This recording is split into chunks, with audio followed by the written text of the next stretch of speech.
You know, this notion that patriotism involves blind support of your government when it goes to war.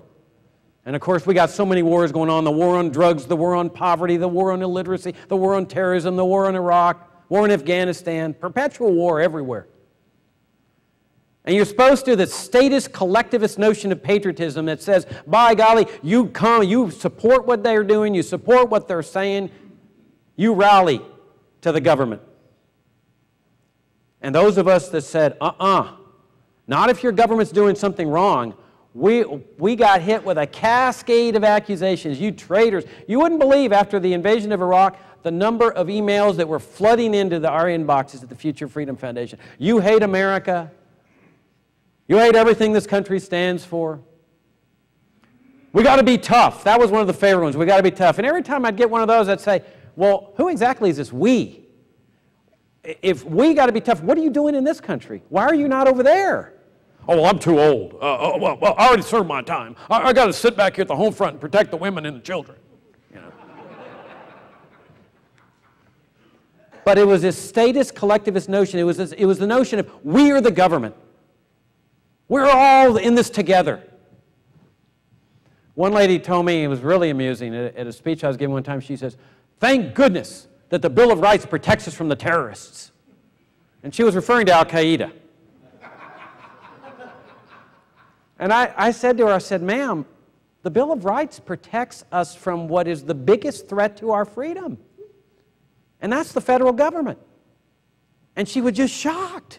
Because in her mind, we are the federal government. It's all one great big, one entity. And I said, go read the Bill of Rights. Our founding fathers, our ancestors understood that the biggest threat to our freedom and our well-being is not the terrorists, not the communists, not the foreigners, not anybody. It's right there in Washington. And that means that there's two entities. There's the private sector and there's the federal sector. 1776. You go into a public school, probably most private schools too, and you tell a group of students, those people that signed the Declaration of Independence, they were not great Americans. And man, they'll go ballistic. They just won't believe you. And you say, no, they were not great Americans. And the fact is, they weren't great Americans. They were Englishmen.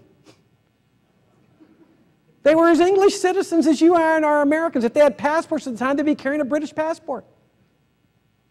That's the real essence of the American Revolution. You had people taking a stand against their own government. We forget that on the 4th of July.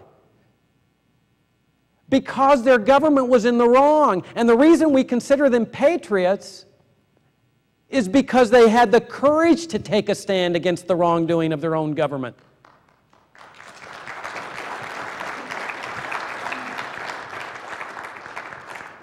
You want to ever drive a neocon baddie, or should I say baddier? Bring up the story of the White Rose in Nazi Germany. Because you see, the Germans in World War II take the same position on patriotism as the neocons do. I mean, you know, some people take the position, conservatives and liberals, my government, right or wrong, okay? That once the war starts, no questions asked. Got to rally to the government. No questions asked. The neocons are much worse on this. Their concept is, my government never wrong. Because they look at the federal government as a god. You know, and you criticize the federal government, it's like blasphemy in these people's minds. Well, that's the exact same concept of patriotism that the German people took in World War II. That once the shooting started, didn't matter that who had attacked who, that's irrelevant, that we've got to rally, we've got to support the government, we've got to support the troops, we're at war now against it, everybody rally to the government. That was their concept, the neocon concept of patriotism. There's a group of students at the University of Munich in around 1943, they say, wait a minute. The real job of a citizen is to take a critical look at what his government's doing, and if his government's in the wrong, to take a stand against it, even especially during war, when the stakes are so much higher. And it was a group called the White Rose. It was led by a brother and sister who were in college, Hans and Sophie Scholl. So they started secretly publishing a bunch of pamphlets that said, look, as Germans, we have to stand for our country. So they drew this distinction between the country and the government. We got to stand for what Germany stands for, the principles, the values of what Germany has always stood for, which means we got to stand up against this regime. They even took it a step further and said, we can't even support the troops. How do we support the troops when the troops are the enforcement vehicle by which the wrongdoing is being carried out? They said, look, this government is not only aggressing against other countries that haven't attacked Germany. This is a country that's killing innocent people, Jews. These students were not Jewish. They were German students in the White Rose. But they were talking about the Jews that were being killed by their own government. Well, they were caught, and they knew the risks. They weren't naive. They were caught by the Gestapo.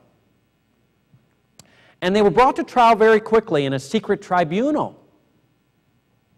A tribunal whose judge answered to his boss, Hitler. And at the tribunal, where their family, their parents were not permitted to attend, their parents tried to get in and the guards would not permit them to attend the proceedings, where they had a sham of a defense attorney who was scared to death that the officials would do something bad against him, the judge railed against them. What bad students you are, what bad children you are. As Germans, you should be rallying to the government. That's what the patriot does in times of war. And Hans and Sophie Scholl didn't bat an eye. They simply said back to that judge, as Germans, we stand for what's right, even if that means standing against you and the rest of your cohorts in this government. And they were found guilty and they were beheaded within a few hours. It is the most remarkable courage of story of courage I think I've ever encountered. They were standing for what's right, and they drew a distinction between the country and their government. Look what these people have brought us with this interventionist foreign policy, this pro-empire foreign policy. Out of control federal spending. A dollar that's crashing in international markets. Prices of commodities rising across the board. Not just gasoline prices. Grocery store prices, restaurant. Everything rising across, standard of living rising. The price for this interventionism and empire is now being paid by the American people, especially through a crashing dollar. You got militarism as the order of the day. You got the NSA spying on Americans, monitoring their emails without warrants, their telephone calls, turning private sector people into informants and spies. They would make even the Soviets proud. This is not what America's all about. But you see, there's good news in this. Is that there's a cause of it. There's a readily recognizable cause for all this. Which means that there's a way out. There's a way out of all this. Number one, we've got to dismantle this military empire. There's no other way. If you want to achieve a free society, there is no way you're going to be able to do so by keeping what conservatives call a strong national defense, which is a euphemism for troops in 100 countries.